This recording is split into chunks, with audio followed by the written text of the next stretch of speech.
Yo, what's good, guys? It's your boy No Name. Sorry I haven't really posted much this week. I've been busy just playing the goddamn game, if I'm being honest. And then the holidays came up, and I figured, you know what, time to finally get back into swing. And I have a very bit of a weird video, right? You saw the title. I want to talk about trade and SSF and what you can really learn from between the two. And it's the first thing that really comes to mind when I want to talk about this is actually talking to you about what inspired me to make this video. So during the course of this league start, I'm just talking with some friends while playing the game, on or off stream. And we had a couple conversations that made me realize that to some degree there was like value in this even for people that I've been playing around for years, right?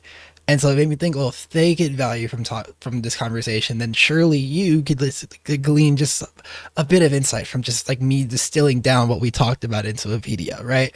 And so the two examples that really like stuck out to me during that conversation were one friend of mine who, or a friend of a friend really, but like a long-term friend of a friend, but like a friend who, like, I've known him for a little while. He's a pretty long-term player, a couple thousand hours in the game, but he's never actually used Sextants and Scarabs and mapping before that conversation we had.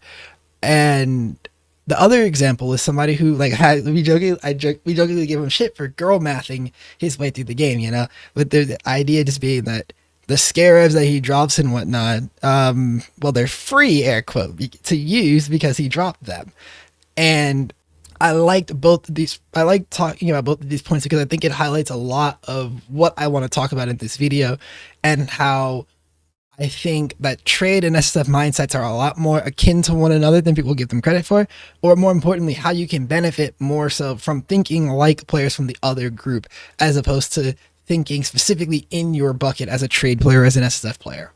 And so that's like the first thing to hit on is just that the game is the same game no matter whether you're playing in trade or SSF. And there's a lot of overlapping principles of how you progress and how you invest in there. And more importantly, it's very important that you find the right balance between elements from both trade and SSF in order to maintain the maximum amount of enjoyment for yourself, right? As well as just the way you perform, right? Because you do not perform better unless you're having fun, right? I talked about this before the league, right? It does not matter how optimal your strategy is, how perfect your build is, anything, if you're not having fun while doing it. And so that's the first thing. And the first principle that I'm going to really bring together as I talk about both trade and stuff together is the idea that money is infinite in PoE. This isn't real life. Like in real life, you work a job or however you get your money, right? Whether it be drop shipping side hustle or a job or you're a tutor, whatever it may be, you get paid money that then immediately gets rationed down into all the bills you have in life, right? The necessities. Taxes, utility, mortgage, food, the things that you literally have to pay off in order to live, right? It's a whole lot of needs.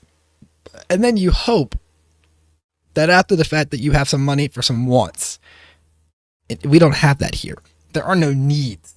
No one's busting down your door. It's the FBI, open up because you didn't pay us 300 chaos this week. Like, that doesn't fucking happen here, right? So the money that you make in PoE is purely for fun purposes, purely for wants, and it should be taken as such, right? And even more importantly, you know what happens when we're broke in PoE? We just like go run another map and like stop being broke. Air quote. Right? It might take a little bit longer than exactly that, but stop being broke is pretty quick, right? Like if I show you my inventory here, I'm just sitting on sanctums. I bankrupted myself buying some relics and some more sanctums and whatnot. But the second I run all these sanctums, the problem's just gonna go away, right? Just like that, the problem just gone. Magic even. Because we're not waiting on our next paycheck. It's not like, I only get paid every 2 weeks, every month, every week, whatever it may be, and I have to make sure that this money that I got lasts. No, you just go outside and get more money.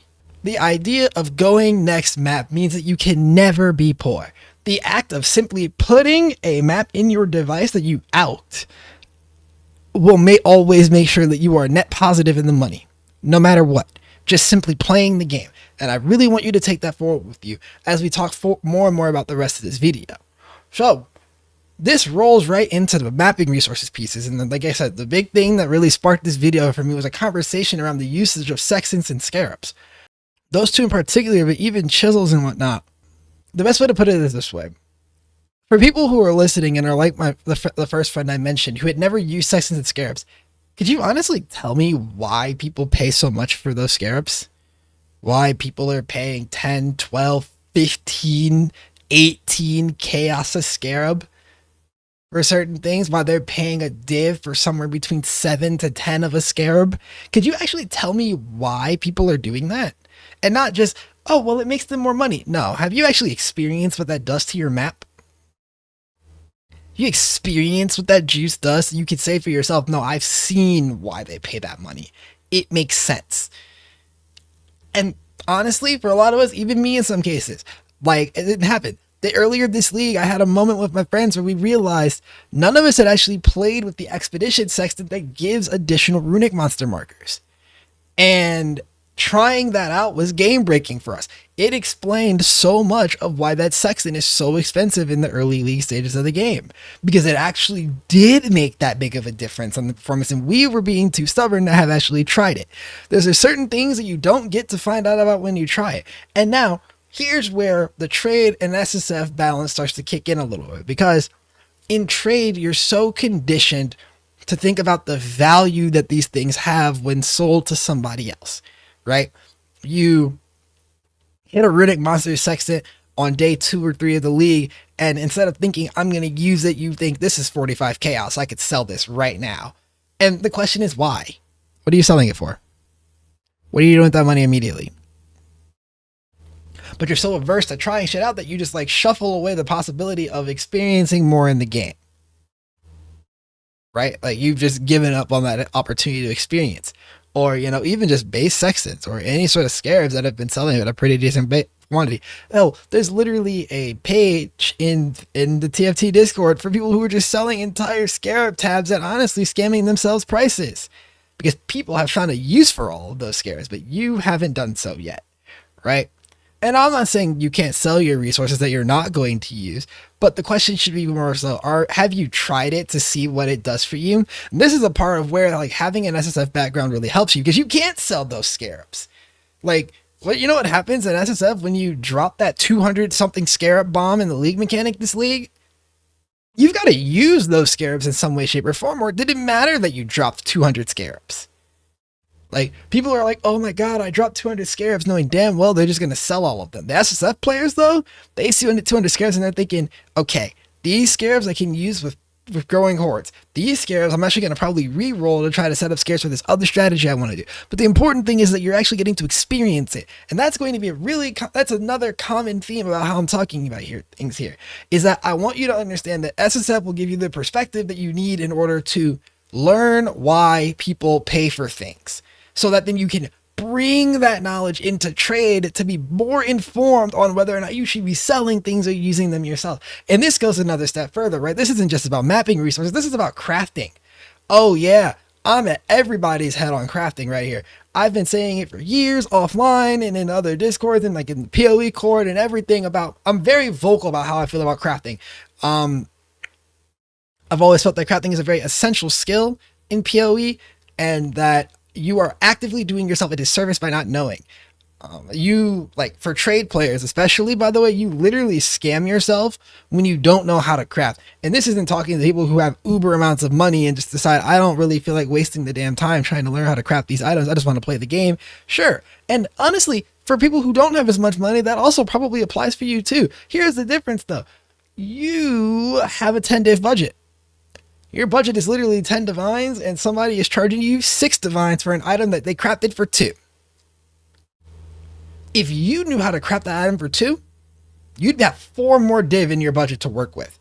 This is actually one of the issues I ran into with doing the 10 div challenge last league, is that I realized I'm too efficient, because I actually can craft a lot of the pieces that I had to pay a bit more than I would have liked to pay for these pieces, just because I wanted to keep the experience directly calculable, as opposed to going, no, I just crafted these items because they're so easy to make, like mathematically and on the screen, right?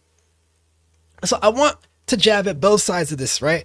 If you're an SSF, you should just be using crafting resources like it's no tomorrow. If you don't know what they do, use them and figure out what the fuck they do. You've never really used fossils before?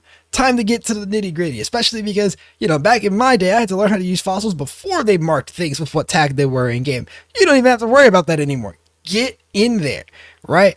or get in there and figure out how to throw essences at your fractured bases and see what combinations work. Figure out what essences actually create insane items, right? And if you're in trade, learn how to use these resources. Whether that be go back to SSF and force yourself into an environment where you can't just sell them off without ever experimenting with them, or force yourself to stop thinking about things as a loss when you use things that you weren't selling. And again, we're talking about that girl map thing that I joked about earlier, right?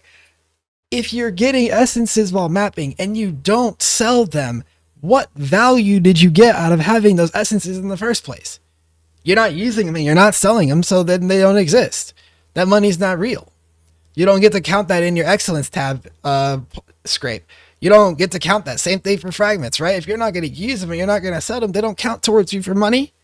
Either learn to use it or actually sell it. But if you're not going to sell it, and I don't think you should be selling, especially low tier, like those mid tier essences, especially those shriekings, you should learn how to use them. You could create some insane items. I'm going to just put y'all on free game to a random thing we were doing this league. Me and a couple of homies, anytime we dropped an unset ring up, any type, we just took Dex essences and tossed it at them until it was a ring that a minion player would pay us for. That's it. Because if you're watching, you've played a minion build, you know how bad you need Dex, and you know how bad you need sockets. And you could probably think of one time, if you've played enough minion builds, that you've had to pay a fairly large amount to get a pretty solid unset ring that helps with your Dex. Boom! That right there. The fact that you've played the character and identified what you need as a weakness in your character, a spot that can be geared for, a thing that can be crafted for targetedly, that's also a crafting opportunity in trade. Like I said, again, we're linking them back together through and through, right? Because the things that you learn about progressing your character, whether it's an SSF or trade, is also the things that other people are applying to progressing their characters, whether it be an SSF or trade, right? You can go study somebody else's SSF progression of a character to learn how to profit craft for the build in trade. You could go play a build in SSF to learn how to progress it for your own better league starting, and then use that increased knowledge to craft your own items for cheaper in trade than you would have had to pay for them. And you can sell off terrible rolls to other people who are trying to who need the same items but don't know how to craft them. You lose money in this game by being uninformed. And that's the thing that I'm really trying to highlight here, is that being informed about what the decisions that people are paying for actually mean will leave you a lot of ways to make additional money and honestly have more fun. Because honestly, be honest, I don't sell my essences as much as I should. Dude, I did like an essence apothecary last week, and it was really tough for me because I don't actually like to sell essences like that. I like to craft with them. It's just fun for me to slap them instead of trying to repost my listing on TFT and update my pricings on the trade site all the time to make sure that people are actually going to pay me good rates for my fuck all that, bro. I just want to slap them on some fractured bases and make some cool looking items, right? Like, when that's a perspective that you can apply to it, just because you've like tried it and messed around with it, it just changes the ways that you're able to engage with the game. And I'll tell you honestly, to keep the game feeling fresh for yourself, right? Sometimes it's just not about the money or anything. It's really just like, fuck it, this is the way that I want to do it. I just want to kind of blast it, see what the fuck it's about, right? And all in all, like, I could go on for a long time about this type of video. I'm not going to stop it here, and I just want to wrap this up real quick because I didn't want to make this that long, but it's just one of the things that I feel very passionate about because I guess it's because I've been talking about it for so many years now, and I've only within the past year really said, fuck it, man, I should make a YouTube channel and actually talk about these things that I'm passionate about. And we talk about things like this on stream a lot too, with like moments that I just get really heated when talking about how the game works and the account. But it's just this has been a passion of mine for many a year, and I love having the opportunity to finally like express these thoughts. And so if these videos sound like they get me wound up, yes, it's because they do. And before somebody says maybe you should script it and not get wound up, this video was scripted. It just got wound up in the stage of me scripting it. There is no avoiding the wind up.